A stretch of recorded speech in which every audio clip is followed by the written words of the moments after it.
Panginoon, ng iyong pag-ibig, Panginoon, ng aming buhay, Panginoon. Hayaan mo, Lord God, na ikaw patuloy ang aming patuloy na sambahin, Panginoon, sa mga araw na natitira namin dito, Panginoon, sa lupa, Panginoon. Lord God, ikaw, Panginoon, ang aming Diyos na patuloy na titingalain, Panginoon. Hayaan mo, Lord God, na ikaw, Panginoon, ang aming Diyos na kilalanin ngayon, bukas at pagpakailanman na, Lord God. Ikaw, Panginoon, ang Lord of Lords, Panginoon, ang Kings of Kings, Panginoon. Patuloy nga, Lord God, na ikaw, Panginoon, ang manguna sa aming buhay sa araw-araw, Panginoon. Lord God, we ask for forgiveness, Panginoon, sa mga nagdaang araw na, Panginoon, na lumipas, Panginoon. Tinataas namin sa iyo, Lord God, ang lahat ng mga burdens namin, Panginoon, ang lahat ng aming mga nagawang kasalanan, Panginoon, sa nagdaang linggo na ito, Lord God.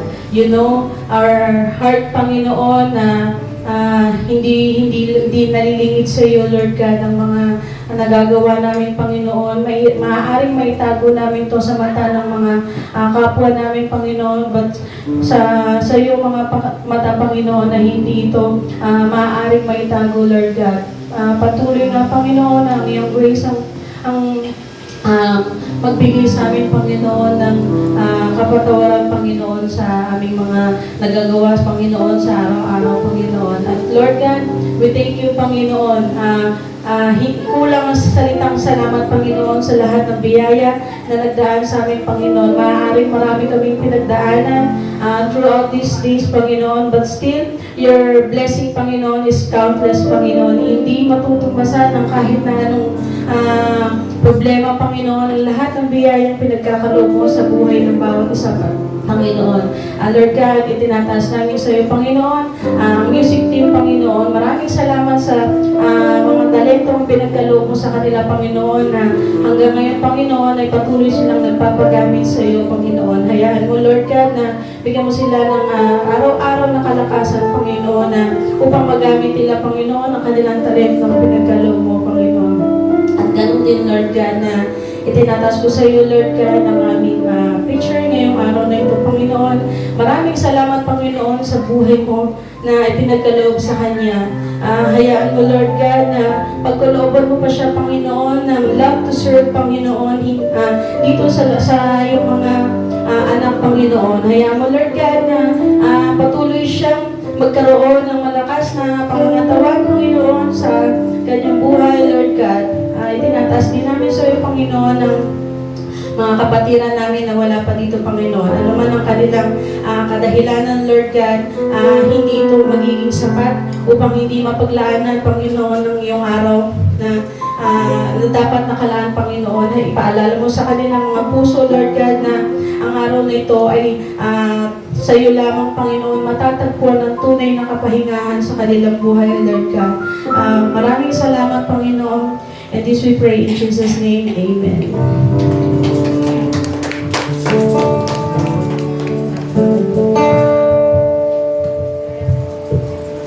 Amen.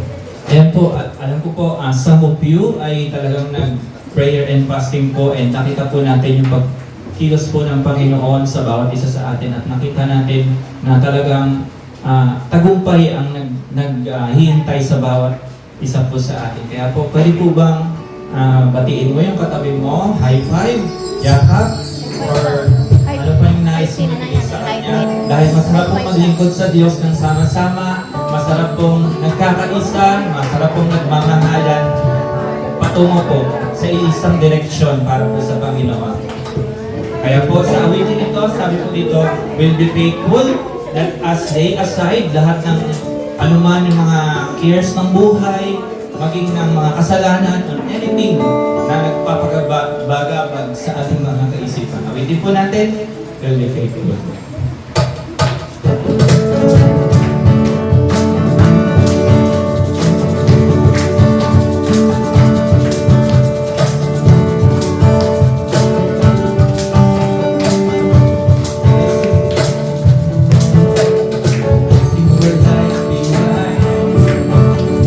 Setting our hearts on fire.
Jesus. Thank you, Lord.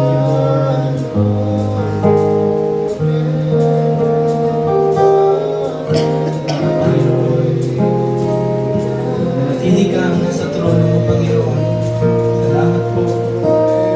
Whatever situation, Panginoon, na meron kami, Panginoon. Salamat po.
great high priest.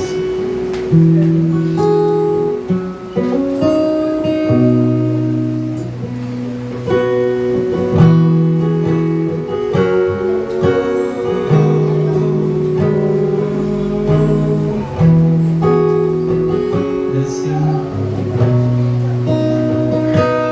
Jesus Christ, the great high priest, enters into the Lord.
Panginoon, dahil kayo po ang unang nag-i-intercede sa amin, Panginoon. Salamat po, Diyos, sa pag-ibig mo.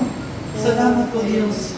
Napakabuti mo, Panginoon. Patuloy na luwalhati ang nararapat sa iyo, Panginoon. Patuloy na papuri ang nararapat sa iyo, Diyos. Dahil mabuti ka, Panginoon, noon at magpakailanman. Maraming salamat po, Diyos. Maraming salamat po, Panginoon. Pinupuri ka namin, O Diyos. Patuloy niyo po kaming lukuban ng iyong banal na pag-ibig, Panginoon, sa lugar na ito. Salamat po. As we hear your word, Panginoon, ito po ang patuloy na makinig sa bawat isa. Purihin ka, O Diyos. Sa iyo po ang handog, papuri at pasasalamat. Ito po ang aming handog. Sa iyo lamang, Jesus, sa pangalan mo. Amen. Amen.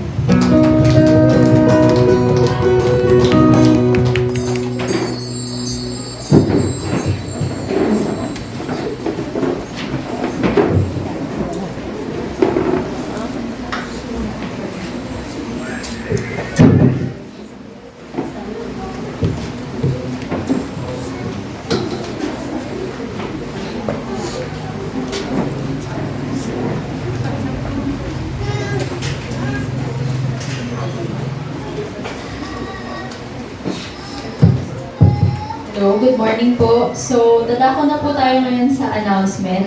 Ayun pa rin naman po, walang Sunday school next week. And nire-remind po namin ang bawat isa na tuloy pa rin po ang prayer meeting every Saturday at 2 p.m. Kasama po ng mga nanay. So, ayun naman po, tinatawagan po natin si Ate Lali to lead us in the offertory.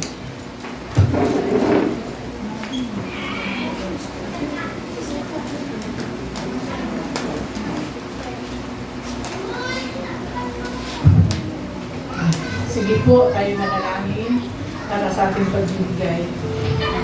Salamat po, Diyos. Purihin ka, Panginoon. Karapat dapat ka, purihin, Panginoon, dahil sa iyong pabutihan sa amin. Thank you, Lord God, sa mga nagdaang araw, Panginoon, na patuloy mong, Lord, sinusustain, Panginoon, ang aming mga pangangailangan.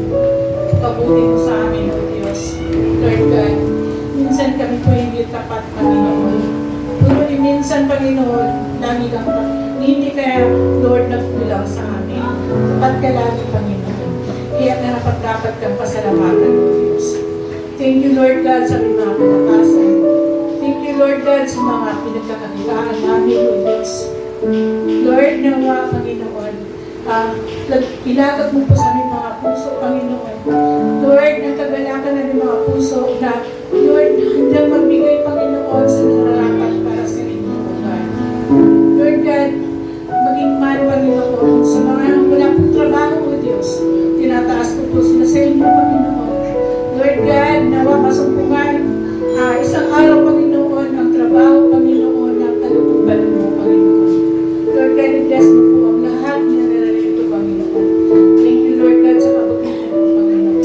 Sa aming pagbibigay, Lord God, nawa, itong Panginoon ay magamit sa iyong kaharian, O Diyos. Sa mga aming mga misyonaryo, Panginoon, na Lord, nagsasakripisyo, Panginoon, pumunta sa malayong lugar upang, Lord, maabot ang mga hindi pa nakakakilala sa inyo. Salamat po, Panginoon. Patuloy kang kumilos sa aming kalagitnaan, Panginoon. Naging, Lord, sa aming pakikinig na iyong mga salita. Salamat po, Panginoon. Purihin ka, Panginoon. Iyayaan mo pa, Panginoon, ng maraming pagpapalang, Panginoon, ng aming mga kapatiran. Lahat, Panginoon, na nadirito, Panginoon. Purihin ka, O Diyos. Patuloy kang, Lord, makilala sa aming mga buhay, Panginoon. Thank you, Lord God, sa inyo pong lahat na kapurihan, Panginoon. Sa pangalan ng iyong anak na si Jesus. Amen at Amen.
Good morning. Good morning. Batiin nyo nga yung isa't isa na good morning. Ayan. Okay. So, sino nakakaalam na today is the Bible Sunday? Amen. Ayan. Itong month na ito yung Bible month. At maraming offerings actually maraming offerings ang PBS, Philippine Bible Society sa pagdiriwang ng Bible month. Maalala nyo, dati ay yung third yata, yung third week, third Sunday, meron tayong tinatawag na Bible Rally, na nagjo-join ang katuparan. Dahil kababalik lang ng pandemic at tayo, hindi muna namin ito kinubo ulit. Pero ganda siguro na minsan meron tayong Bible quiz. Para matest ang bawat isa, how well do you know your Bible? Okay, sige, manalangin tayo sa umagang ito. Dakilang Ama, purihin ang iyong pangalan at tunay kami nagagalak na lumalapit sa iyong banal na trono ng biyaya. Alam po namin, whenever we come to your throne, we find grace and mercy. Kaya sa umagang ito, dakilang Ama, patuloy kong dalangin na yung mga salita na sa pagbubulay-bulay namin mula pa noong first Sunday hanggang sa ngayon sa few passages sa Hebrews ay tunay na alam ko na ikaw ang nagpapala sa amin. Lalo na this is the last Sunday, Panginoon, sa pagtalakay ng iyong salita, Lord, na ikaw talaga yung aming champion. Kaya mong pagpalain mo ang iyong salita ngayon sa aming mga puso. Hindi lamang ito marinig namin at mawala, kundi ito ay talagang itatakbo ang mga fruit of your word sa aming mga puso, Panginoon. Maraming salamat at ikaw po ang maluwalhati sa oras na ito. Itong aming dalangin sa pangalan ni Jesus. Amen. Amen. Palagpakan nga po natin ang Panginoon. Natanong ko si Rex. I see, good morning sa mga bagong dating. Na-miss nyo yung magandang praise and worship. Kaya next time, don't be late. Okay. Ouch na lang doon sa mga late. Okay, so let's recap what happened itong month ng January, February na next week. Nung first Sunday ay natalakay na Who's Your Champion? Kasi ang ating preaching series is Onward with Our Champion. Dahil ito ay January, ay gusto natin talaga na yung mga nakalipas ay nakalipas. And let's go. And katulad yung prayer and fasting, moving forward. So, tingnan nyo yung preaching series natin, Onward with Our Champion. Kasi yung onward ay forward, ang ibig sabihin niya. So, first Sunday, tinalakay po yung Who's Your Champion. At pinakilala sa atin dito yung ating champion, yung absolute supremacy and sufficiency of Jesus Christ as revealer and as mediator of God's grace. At sino nga ba yung champion nyo? Who's your champion? Okay, Jesus. Second Sunday, tinalakay naman yung journey with Him in faith and obedience. So, ito naman ay yung encouragement, reminder sa atin na talagang tayo makapasok doon sa kapahinahan ng Panginoon, which is the eternal heaven. And last Sunday ay tinalakay naman yung Onward with Our Champion. Ang focus is a call to follow Jesus faithfully and with perseverance.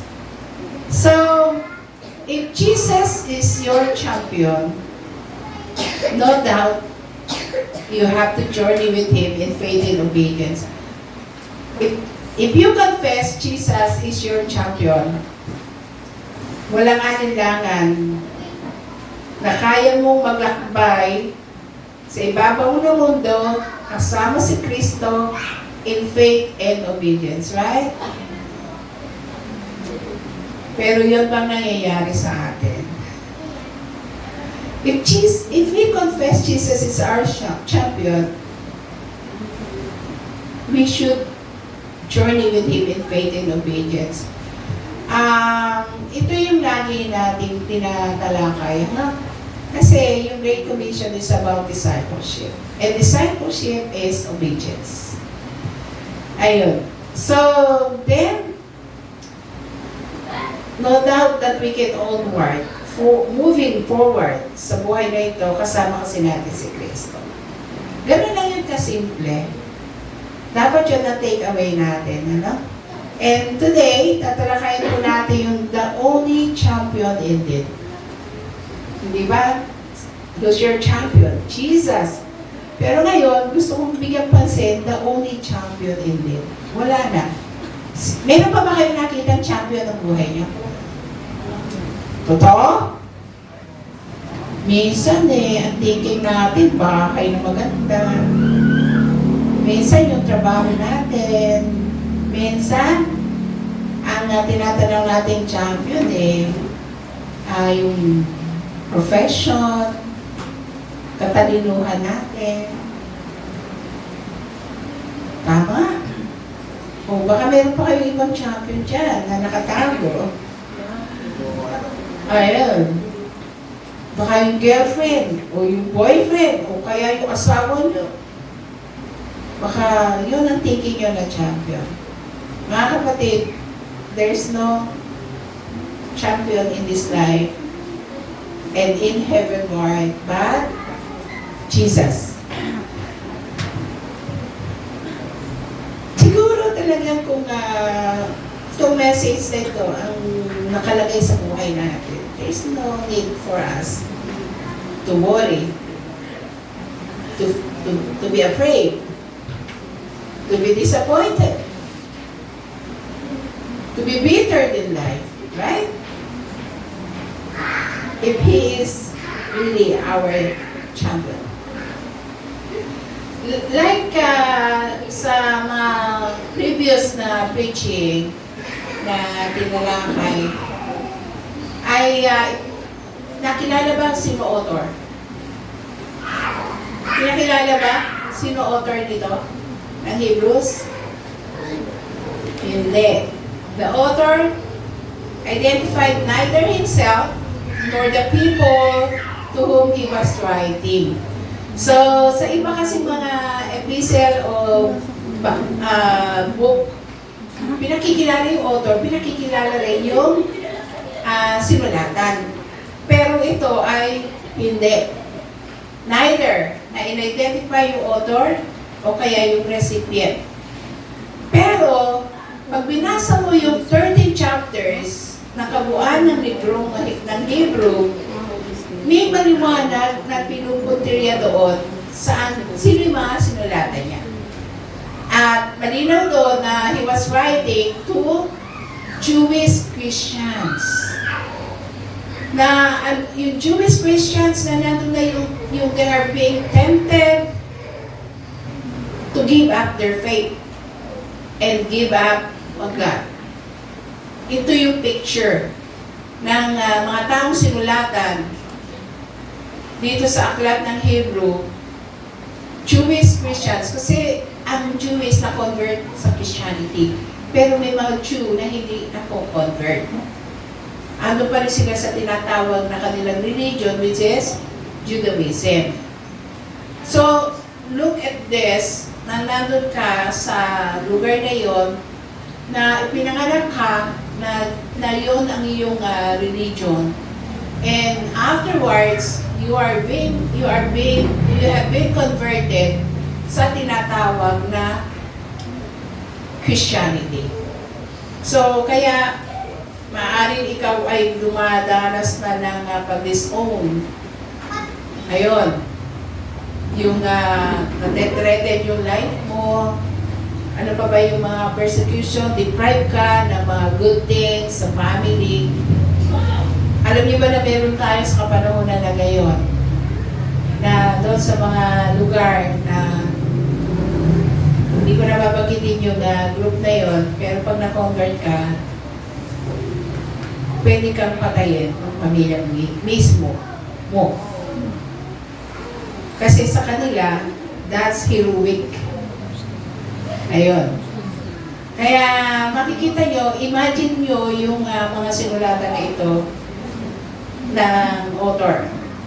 Na they are Jewish Christians, but this group are being tempted to give up their faith and to give up on God. Of course, when you give up on your faith, you give up on God. And nakikita po natin na they are facing difficulties in life or following Jesus. At talaga na nandoon po yung mga pagsubok na ito, yung challenges na ito. And kung ating papansinin, itong aklat ng Hebrew, there are only 13 chapters. Pero the first 10.5 chapters ng 13 chapters na ito, ay doon in-emphasize ng author yung superiority ni Christ at saka yung New Covenant to Moses na nakasulat sa Old Testament. Kaya makikita po natin na talagang itong Book of Hebrew ay binigyan pansin yung pagiging Diyos ng mga Diyos, hari ng mga hari, makapangyarihan sa lahat ng kapangyarihan.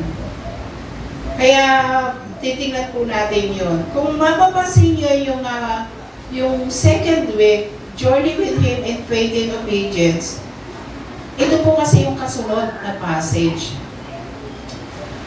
Makikita po natin na ang immediate context doon ay yung second week ng preaching. Pastor Asin yata ang nag-preach noon, ano? Tama, ikaw, ano? Yung Journey with Him in Faith and Obedience. Makikita po natin na yung passage na yun ay puno-puno ng ng pleading. Ano ba sa Tagalog yung pleading? Nagmamakaawa ba? Nag-begging. Ayan. And ando din yung warnings, mga babala. And reminders, mga paalala. Ano po yung sinabi doon sa Journey with Him in Faith and Obedience? To keep the faith. Mapanatili ang pananampalataya. At sa chapter 3 verse 12, makikita natin the author pleaded, sabi niya, kaya nga mga kapatid, mag-ingat kayo at baka maging masama ang puso nyo na siyang mapapahina ng pananampalataya nyo hanggang sa lumayo kayo sa Diyos na buhay. Ano to? Nagmamakaawa, begging. Mga kapatid, ano sabi? Mag-ingat kayo. Sinong mag-iingat sa inyo? Ako ba? Sino mag-iingat? Sarili. Right?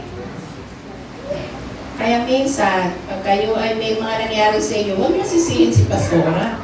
Huwag nyo sisihin si D-group leaders. Ang sisihin nyo, sino? Sarili. Kaya nga mga kapatid, mag-ingat kayo. Bakit? Ano yung ingatan nyo? Maging masama ang puso nyo. Ingatan natin ang ating mga puso. Dahil nandiyan ang buhay. At pag naging masama ang puso nyo, ano mangyayari? Hihina ang inyong pananampalataya.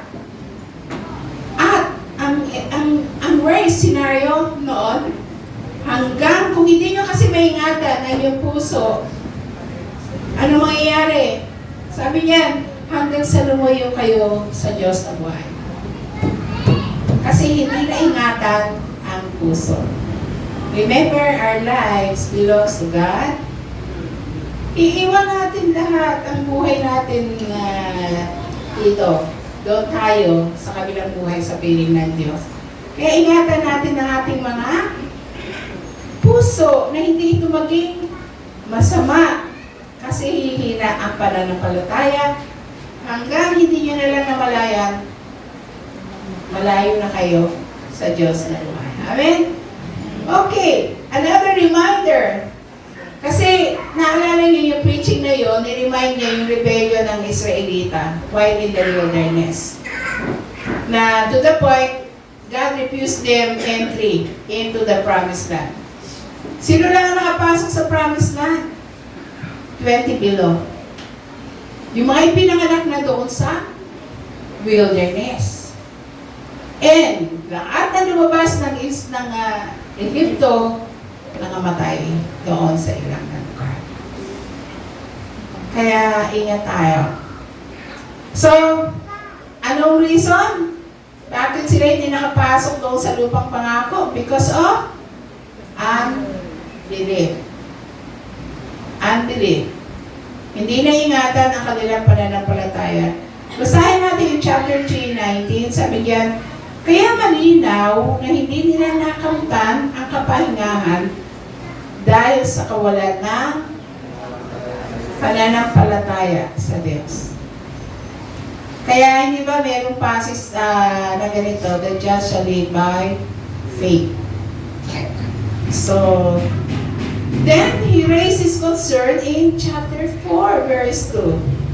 Kaya sabi diyan, kaya mag-ingat tayo at baka mayroon sa atin na hindi magkakamit ng pangakong ito. Yung pangako na makamtan ng kapahingahan. Kaya in chapter 4:11, sinabi diyan, kaya sikapin nating makamit ang kapahingahan ito.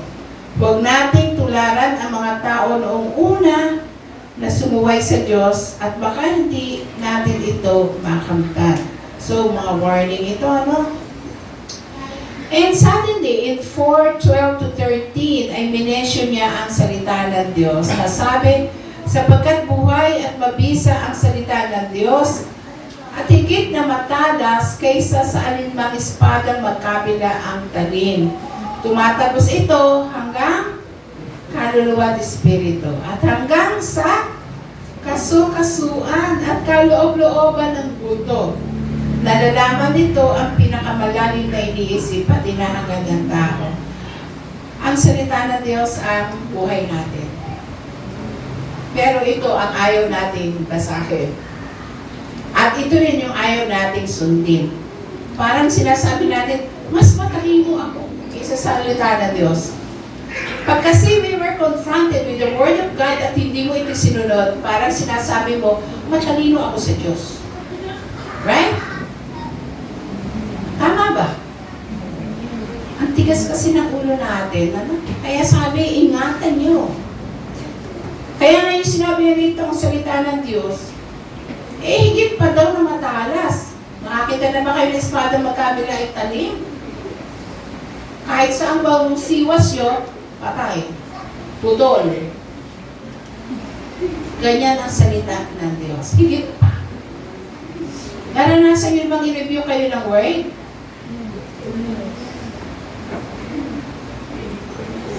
Alam nyo, ito napakahalaga nating tanawin. Kung gusto nyo kuminis, kung gusto nyo masanctify tayo, lagi natin basahin ang salita ng Diyos because thy word sanctifies. Kaya ngayon, ganito po kasi yun eh. Pag na-confront ka ng word, walang nakakakita kasi sa'yo kung ano naman ang isip mo. Ang salita ng Diyos ang magkukorek sa'yo, ang salita ng Diyos ang mag-i-inspire sa'yo, ang salita ng Diyos magbibigay ng pag-asa sa'yo. Kaya napaka-importante ang salita ng Diyos. Sabi nito, nalalaman nito ang pinakamalalim na iniisip at hinahangad ng tao. So, walang makapagtatago sa Diyos. Nakikita niya at lantad sa paningin niya ang lahat at sa Kanya tayo mananagot. Sa Kanya tayo mananalig. So, introduction pa lang po yan. Kasi nire-review lang natin yung nakalipas. In order, maunawaan natin yung ating passage this morning. So, mga kapatid, kaya nga if Jesus is our champion, we can journey with Him in faith and obedience sa lahat ng sandali ng ating buhay. Kaya pag hindi ka maka-journey with Him in faith and obedience, Jesus is not your champion. So, and itong passage na ito, ito yung bahagi that the writer of Hebrews connects sa passage natin sa Hebrews 4:14 to 16. So open your Bibles to Hebrews 4:14 to 16, and let us all consider what the writer proclaims to help us to have hope so that we do not fail to enter yung promised rest. Let's read Hebrews 4:14 to 16 in English first. Sabi diyan, since isa lang ang ESV. Let's read together. 1, 2, 3, go!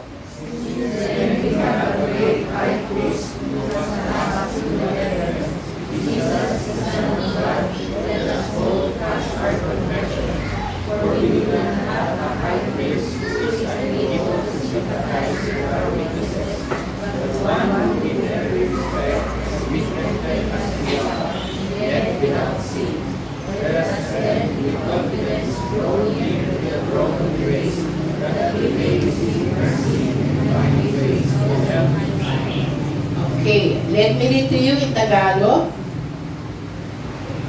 Kaya nga, yamang tayo ay may isang dakilang pinakapulong saserdote, si Jesus na anak ng Diyos na dumaan sa mga langit. Tayo ay magpakatatag sa ating ipinahahayag. Sapagkat wala tayong pinakapulong saserdote na hindi maaaring makiramay sa ating mga kahinaan. Siya ay sinubok sa lahat ng paraan katulad natin. Ngunit siya ay hindi nagkasala. Kaya nga dumulog tayo sa trono ng biyaya na may malaking pagtitiwala upang tayo ay tumanggap ng habag at biyaya na makatutulong sa atin sa panahon ng pangangailangan. The passage says, Jesus is our great high priest. Sa Tagalog, dakilang pinakapulong saserdote. Sa Old Testament, there's no such thing as great high priest. Only high priest. Makikita natin later, ikukumpara si Jesus versus yung mga punong saserdote ng kapanahunan sa Old Testament.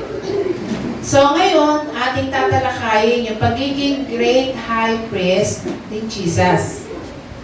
Mahalaga po kasi maunawaan natin ang gampanin ito ng Panginoong Jesus bilang ating dakilang saserdote.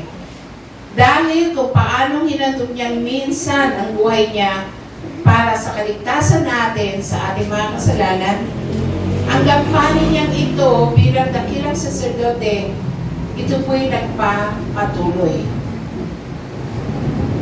Hindi ito huminto ng New Testament.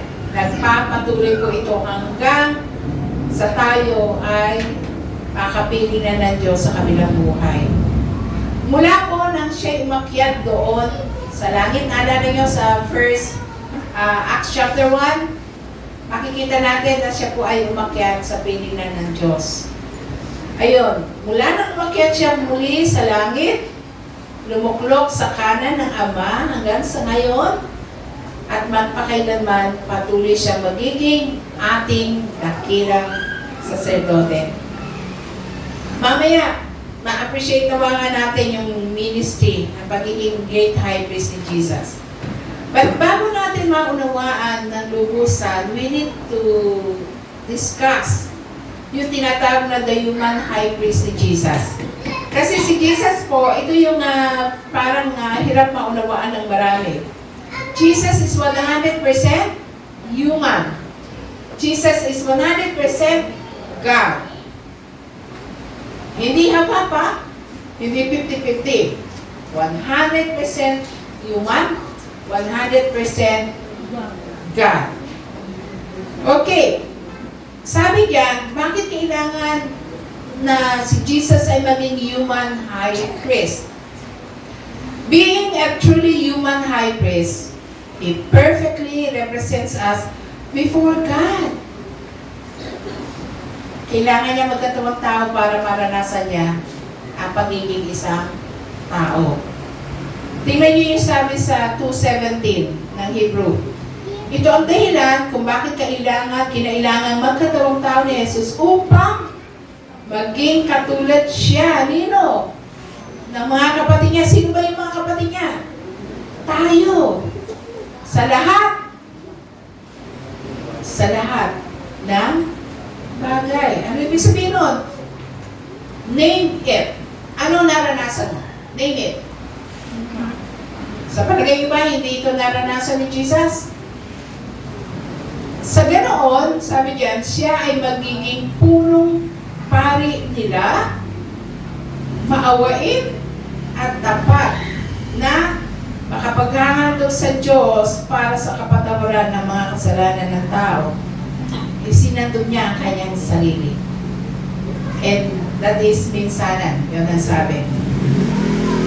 Kaya sapat yung ginawa ni Jesus doon sa krus para sa kapatawaran ng kasalanan ng mga tao. So, kinailangan magkatawang tao ni Jesus para maging katulad natin siya sa lahat ng bagay. Jesus experienced what? Poverty. Naranasan ni Jesus ang kahirapan. Oh, pag sinabi niyo, ako'y mahirap, hindi ako mayaman. Ayun. At minsan, nahiya tayo doon.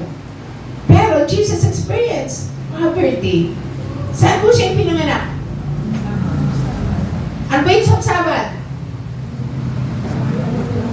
Kwadra ng mga hayop? Okay. At, may maganda pa siyang damit. Binalot lang siya ng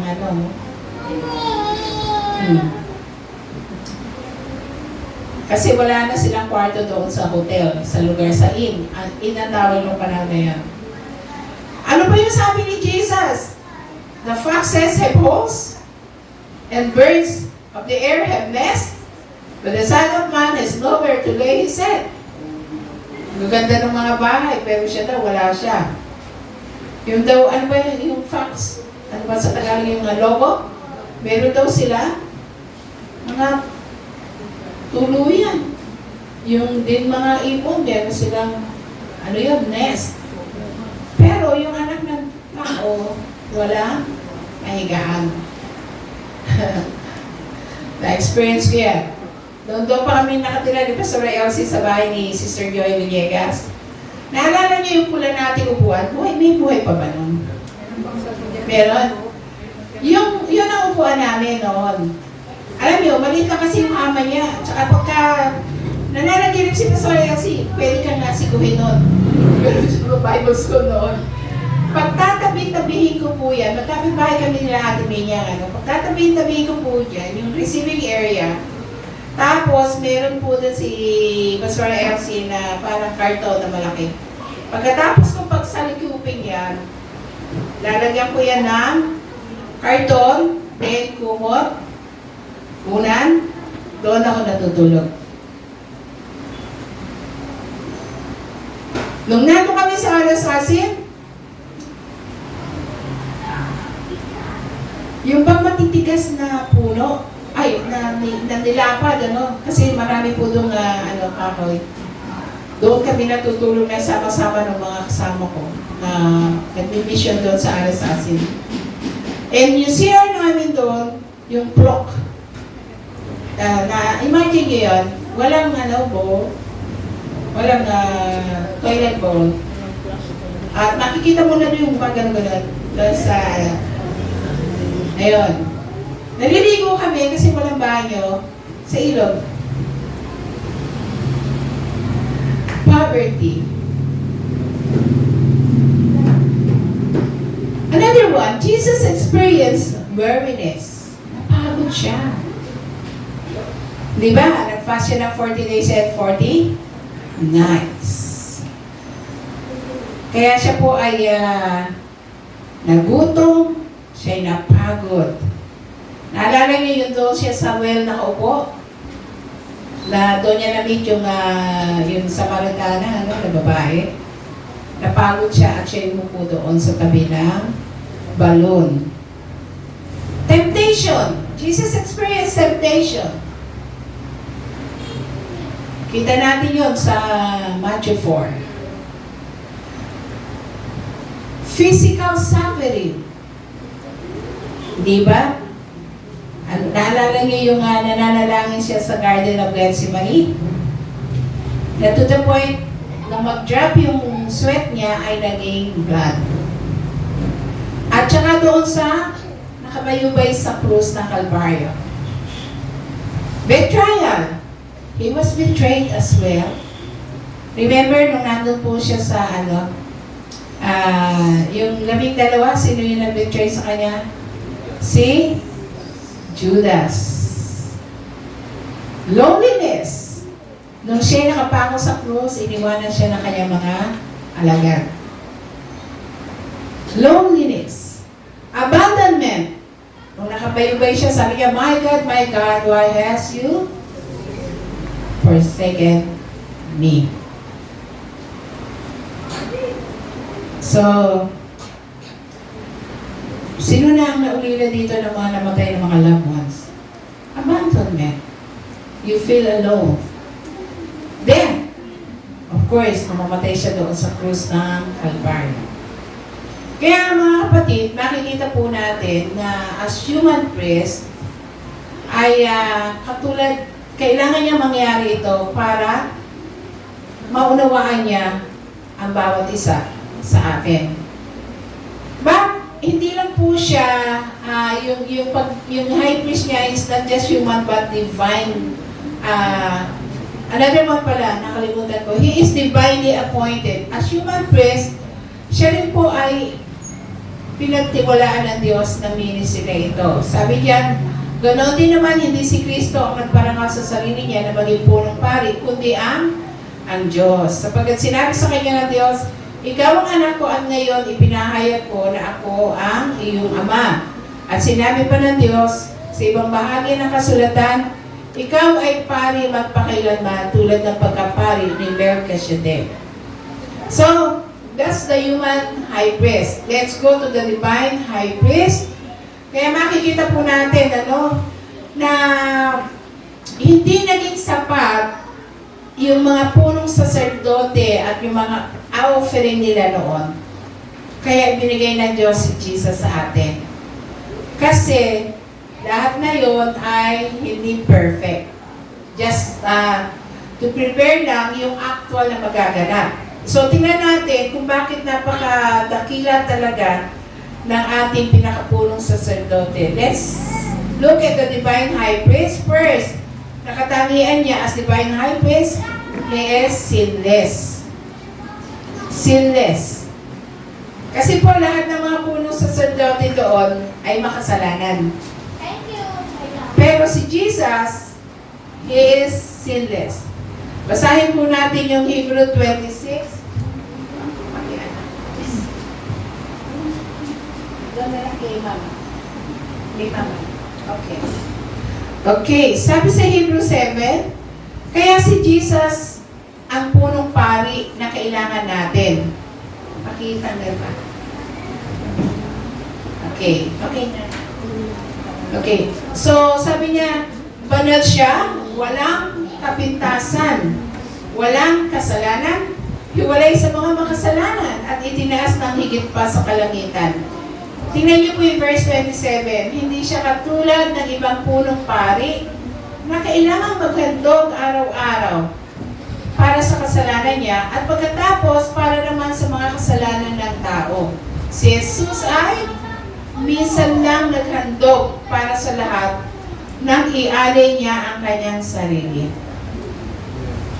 Ayan po ang kanyang kaibahan sa mga punong pari before.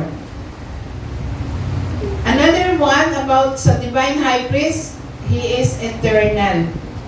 Kung saan nauna nang pumasok si Jesus para sa atin, siya ang punong pari natin magpakailanman, katulad ng pagkapari ni Melchizedek.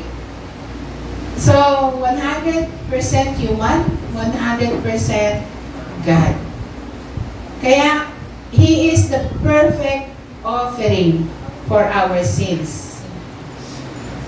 So, His atoning work was completed once for all. Kasi yung mga iba po na high priest before, they had to repeat and repeat and repeat their sacrifices. Pero si Jesus, minsan lang, once for all. Basahin po natin yung sabi sa 27, hindi siya katulad ng ibang punong pari na kailangan magandog araw-araw para sa kasalanan niya. Then, kasalanan ng mga tao pinaglilingkuran niya. Si Jesus ay minsan lang naghandog. So, ibig sabihin, tayo nabubuhay sa ngayon, tinagat natin siya. Pag tayo nagkasala, sapat pa rin yun. Hihingi lang tayo ng tawad ulit sa Diyos. Kaya, He is the perfect sacrifice. Minsan lang nagandog para sa lahat nang ialay niya ang kanyang sarili. And because of that, He is exalted. Ito ang ibig kong sabihin, mayroon na tayo ngayong punong pari na nakaupo sa kanan ng trono ng kataas-taasang Diyos sa langit. Na-appreciate ko yung song nila Checo kanina. Ayun, kasi it speaks about high priest. Naglilingkod siya bilang punong pari sa pinakabanal na lugar na hindi tao gumawa, kundi ang Panginoon mismo. So, naalala niyo yung Holy Week. Ngayon, malapit na yung Holy Week by March. Isa doon sa nangyari nang si Jesus ay namatay. Di ba, yung templo ay nayanig, na wasak sa hati. Sa dalawa, yung tabi. And that signifies na tayo po ay malaya ng makakadiretso sa ating Diyos. Yun po yun. Noon, sa lumang tipan, hindi po pwede na pumasok sa, meron kasi dalawang sa church noon, sa templo. Unang bahagi ay yung holy place. May susunod yung Holy of Holies. And once a year lang, papasok doon yung pinakapunong saserdote.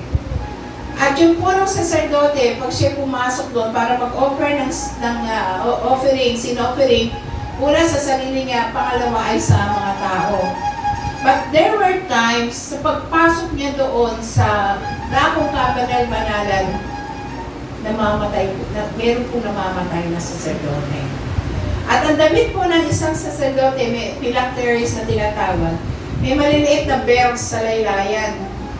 Kasi habang lumalakad po siya doon, patungo doon, narinig nila yung bells.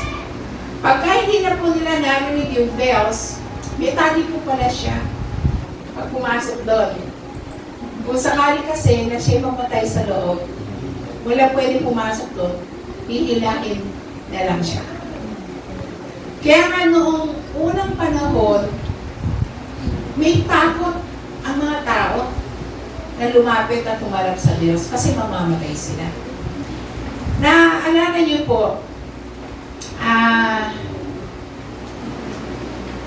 ganyan yung mga encounter ng mga unang propeta sa Kanya. Kaya, napakahalaga na makita natin who is our God. Nung, di ba, nung nakuha yung Ark of the Covenant, napunta sa ibang lugar na wala sa Israel, nung kukunin na, at At nahulog ito, may nag-touch. Kasi ang kanyang intention ay pure. Nasa loob, namatay siya. Kaya napakahalaga po ang pagsunod sa plano ng Diyos, sa nais ng Diyos. So, kaya very unique yung ating great high priest at ating ano yung pagiging savior niya. Pero huwag natin kalimutan, siya rin yung ating great high priest. Ito yung mystery ng divine human nature ng Panginoong Jesus. Yet, siya yung tinatag nating perfect Savior who can completely save us. And Jesus, as our great high priest, continuously helping us and minister to us. Imagine mo, ano? Nandiyan yung Holy Spirit, pero yung ministry ng great high priest, ito ngayon ang pag-usapan natin. Sino po rin yung Catholic before? So, ibig sabihin, sanay tayo dun sa confession. Okay, may kwento ako sa inyo. Nung elementary kami kasi, part yun ng ginagawa. May certain period kasi ng age mo, isa na hindi mo pwede ma-overlook yung mangumbisal. At mag-take na dominion. So, ang bilin ng mga teachers namin, pupunta kami dun sa kapilya para gawin yun. Part ng ng school. Pagpasok namin doon, bago kami pumasok, sinabi, isipin yung lahat ang iyong kasalanan at ito ang ikukumpisan nyo kay Father. Okay. Hindi ko balik ko kung grade 3 kami o grade 4 nung time na yun. Di ngayon, ako, isip ako na isip, ano kaya sasabihin ko kay Father? Isipin ko daw yung mga kasalanan. Isipin ko daw yung mga kasalanan. Eh, syempre, bata pa ako nun. Iba kasi yung pagiging bata nung panahon na yun, parang very innocent ka. Rather than sa panahon na yun, ano? Iba talaga siya. Kasi expose sa technology and media. Alam nyo, para may maikumpisal ako sa Crest. Nag-invento ako ng mga kasalanan. Hindi ko makakalimutan yun. Nung maborn again ako, and I realized things well. Gano'n pala yun. Ngayon naman, tingnan niyo naman po yung freedom na meron tayo. Pag ikinumpisal, although na tinuturo yan sa James yung confessing with one another. Pero, even sa asawa niyo, meron kayo hindi na i-confess Pero meron tayong great high priest where we can be ourselves. Amen? Amen. At freedom. Ang confession is freedom. Right? Freedom. Kaya, makikita po natin. And by the way, talagang walang great high priest kundi si Jesus lang, hindi si Mary. Mary is tao. Di ba, ang sinasabi, kay Mary muna bago kay Jesus. Kasi mother daw siya rito.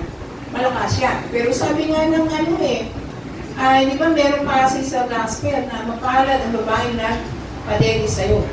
Pero sabi ni Jesus, mas mapalad ang sumusunod sa akin. Okay? So now, let's go to the ministry of Jesus Christ as great high priest. Okay, first, He made atonement for sin. Pinag-aralan na natin yan, na siya yung sinabi sa Batang Uling, sa ganoon siya ay magiging punong pari nila na makuha ay natapat na makapaghandog sa Diyos para sa kapatawaran ng mga kasalanan ng tao. Another, ito, He represents us before God. He's our attorney. Kung meron nga ina-accuse sa atin si Satan, Jesus is my Savior. We can talk to the devil. I am forgiven by Jesus. Siya yung attorney natin sa Diyos. He is our great high priest. Ang bawat punong pari ay pinili mula sa mga tao upang maglingkod sa Diyos para sa kanila. Tungkulin niya maghandog ng mga kaloob at iba pang mga handog para sa kapatawaran ng mga kasalanan So, He represents us before God. Next, He entered the most holy place. Hindi pwede pumasok ang sino man sa most holy place maliban sa pinakapunong pari. Sabi niyan, sapagkat hindi pumasok si Kristo sa isang banal na lugar na gawa ng tao at larawan lang ng mga bagay na nasa langit, kundi sa langit mismo. Siya ngayon ay namamagitan para sa atin sa harap ng Diyos. Mga kapatid, Jesus is now at the right hand of the Father. Siya ay namamagitan para sa atin sa harap ng Diyos. Anong kailangan mo? Ano ang need mo? Ano ang challenges mo?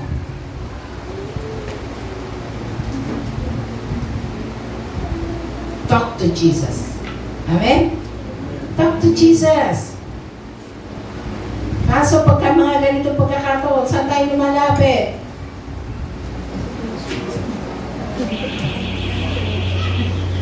Saan tayo lumalapit pagka tayo may kawalan ng finances? Yung bang naka-motorbike dyan, yung may gano'n. Ayun. Tapos, nakita natin marami tayong ananas. Punta tayo kay sino yun? Paul siya. Ano ba? Uy, patrino mo naman ako kay ganito, kumare. Kasi, mamumutang ka ng 5-6. Okay. Why not talk to Jesus? Actually, minsan, mga kapatid, kung ina-acknowledge natin talaga na Jesus is our champion, nandiyan pa lang sa mind mo, may ginagawa na ang Diyos para katagpuin ang ating mga pangangailangan. Natuwa nga ako kay Rex kadating-dating dito, may trabaho na. Doon pa siya sa palyata. Alam nyo, pag na-please ang Lord sa atin, di ba Matthew 6:33? But seek ye first the kingdom of God and His righteousness and all these things. Kaya, mind the kingdom of God and His righteousness. Yun ang unahin natin.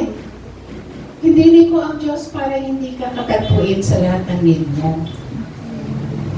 Ayun ako, dami ko na karanasan dito. Kaya, hindi na ako takot na pumalaot pa sa buhay. Kasi my God shall supply all my needs according kay ninong richness. Hindi kayo manan ni President Marcos. Richness of heaven. That's His promise. So, mga kapatid, bakit hirap natin sundin completely ang Lord? Kaya tayo ay nadideprive ng mga pagpapala. Ang pagpapala kasi hindi lang finances. Ang pagpapala ay yung lahat ng kaayusan ng buhay natin. Especially, pag namatay tayo, sa Diyos tayo sasama, pupunta. Kaya, fight the good fight of faith. Okay, another one. He entered the most holy place. He makes believers perfect. Ayaw mo kasing sumunod, kaya hindi ka nagiging, nagiging mature. Sabi niya, kaya sa pamagitan lang ng minsanang paghahandog, ginawa niyang ganap magpakailanman ang mga pinabangal niya. Actually, all of us are justified. We were justified. Ganap magpakailanman. Ang kailangan po natin is to act on faith. He makes believers perfect. Next, He brings believers close to God. Di ba sabi doon na draw near to God and He will draw near to you. Kaya dito sa 19, sabi niya, kaya mga kapatid, malaya na tayo makakapasok sa pinakabanal na lugar dahil sa dugo ni Jesus. Ito yung sinasabi ko. He brings believers close to God. Hindi na dadaan pa sa kung saan-saan. Diretso ka na kay Lord. Another, He helps those being tempted. At dahil siya mismo ay nakaranas ng paghihirap na tinukso siya, magtutulungan niya ang mga dumaranas ng tukso. Ano ginawa ni Joseph? Na tinutok siya nung wife ni, sino yun? Potiphar. Ayun. Tumakbo siya. Bakit niya kailangan tumakbo? Kasi he fears God. Kung nateteng tayo na magnakaw, magsinungaling, etc. Always remember, the Lord knows everything. Walang nalilihin sa Kanya. Hindi ba may tinatawag na ina ng dati sa klolo? Meron ganon? Pero hindi yun totoo. Meron tayong Jesus na laging sumasaklolo sa atin. So, He intercedes continually. Siya po yung nag-i-inspire sa atin. Running the race, hindi ba? Siya yung mananalangin. Kapag tagumpayin mo siya, Panginoon, tulungan siya, Panginoon, tulungan mo siya. He intercedes. Di ba yan ang sinabi niya kay Peter? Ni-restore niya si Peter after he resurrected.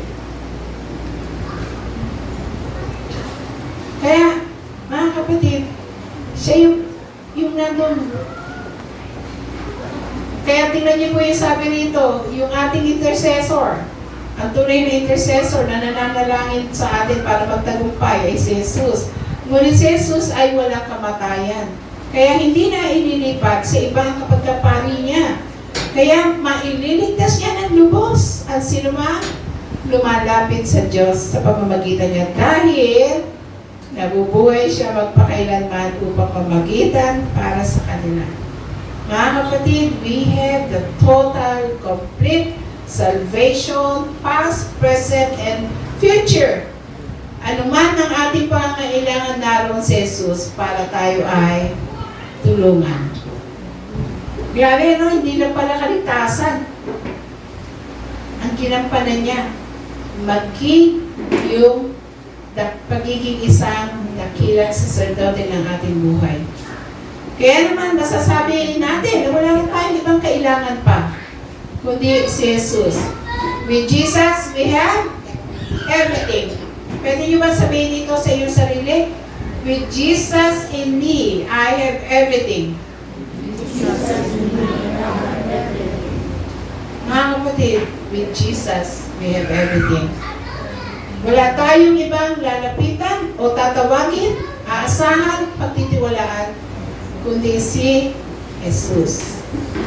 Na patuloy na gumagawa siya sa ating mga buhay. So if that is the case, Jesus is our great high priest, and nakilalaman natin yung kanyang ministeryo, yung ministry niya as great high priest. Now, what should be our response? So, our responses to Jesus Christ high priesthood is one.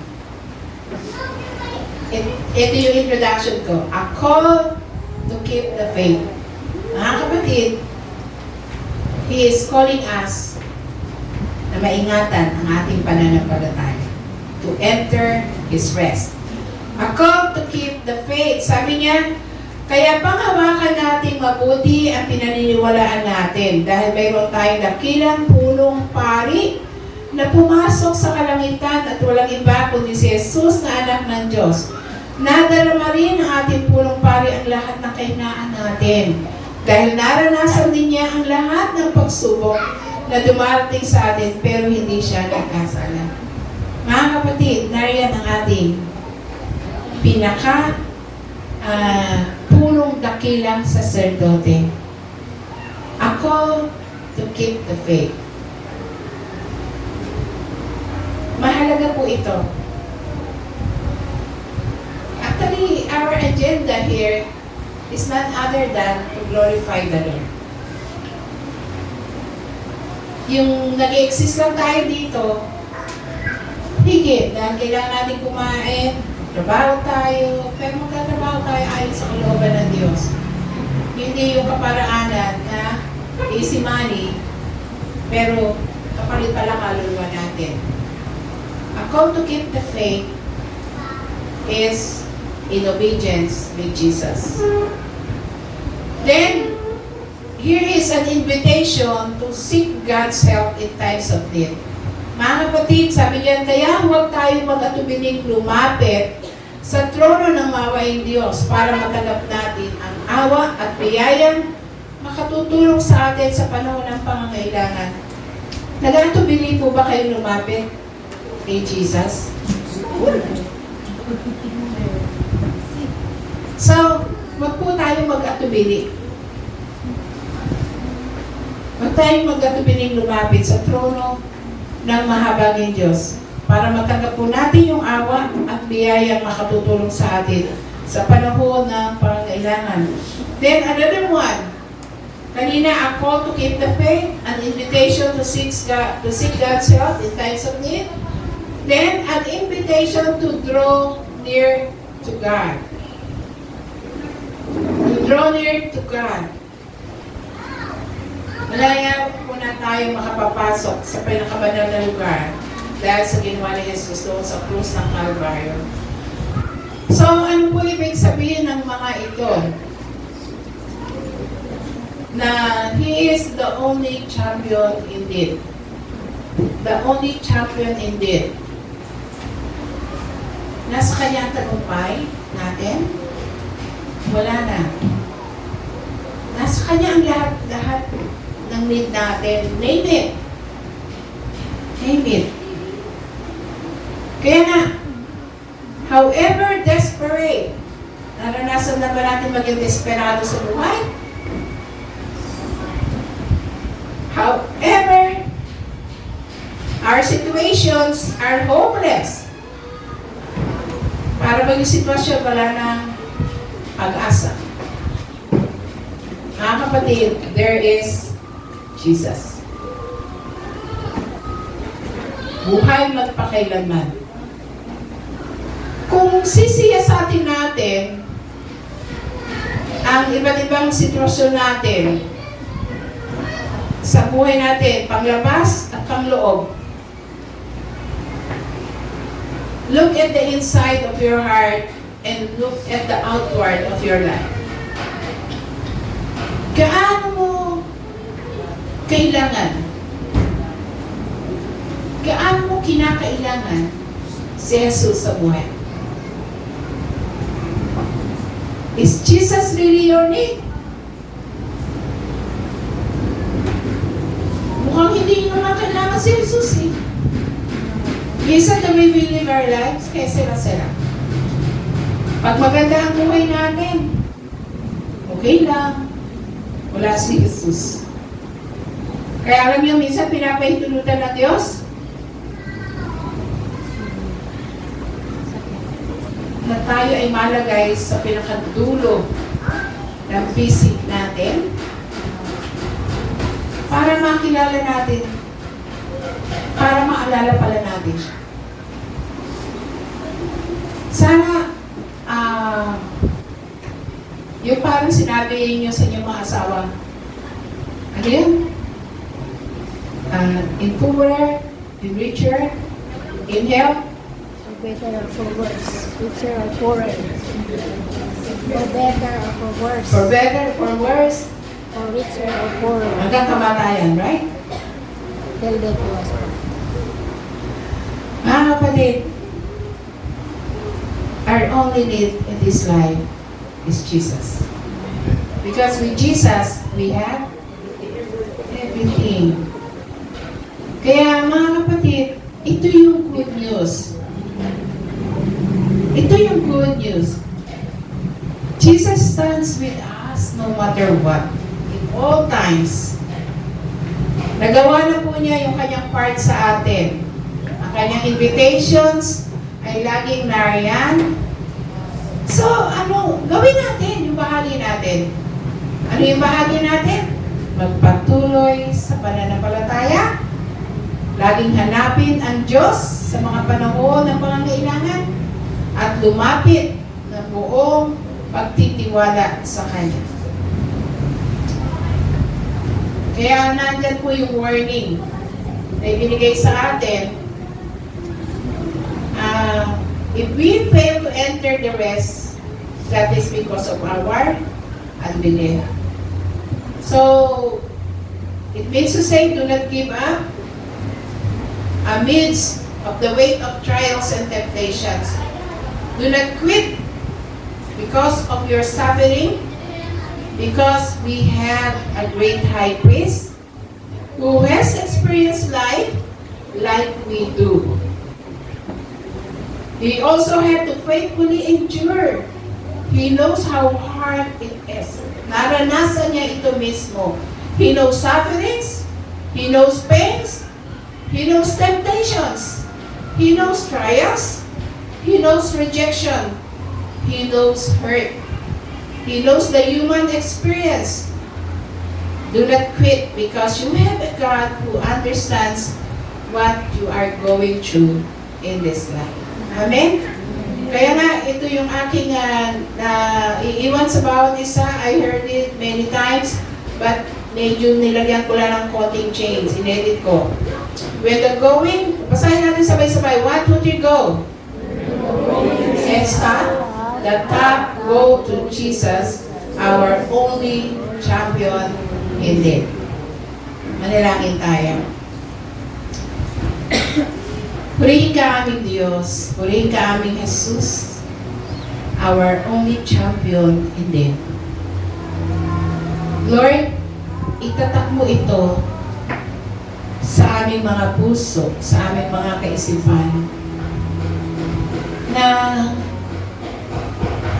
ngayon hindi ko alam ang kalalagayan ng puso ng bawat isa. Ikaw lang ang tunay na kababatid po dito. Dalangin ko na ang message mo ngayong umaga ay maging katugunan upang mai-address ang kalalagayan ng puso ng iyong mga anak sa dakong ito.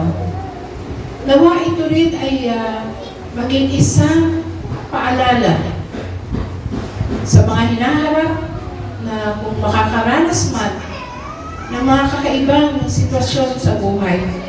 Mapaalalanan ng bawat isa na meron kaming pinakapulong dakilang saserdote. Na kung ano man ang aming nararanasan, ay kanya itong nararamdaman, na-identify. Sapagat siya mismo, nung siya'y nagkatawang tao, ay dumanas ng iba't ibang mga pagsubok, karanasan ng pagiging isang tao.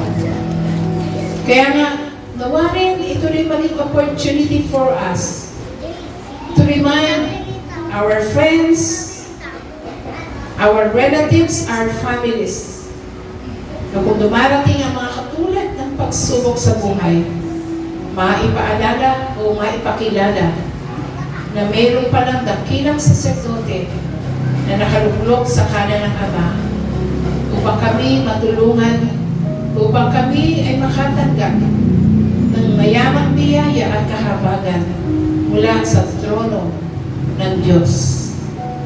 Pagpalain mo yung mga salita sa puso ng bawat isa. Hayaan mo, Lord God, ang salitang ito'y tumatak sa aming mga kalooban. Purihin ang iyong pangalan, O Diyos. Patuloy ka makapag-ministeryo pa sa pamagitan ng banal na Espiritu sa aming mga buhay.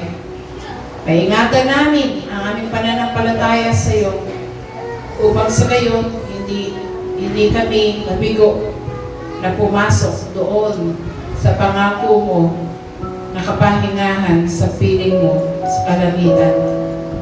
Salamat, Ama. Binabalik ko sa iyo ang lahat ng kapurihan, lahat ng kapasalamatan sa matamis na pangalan ni Jesus na aming tagapagligtas at aming dakilang saserdote. Amen and Amen.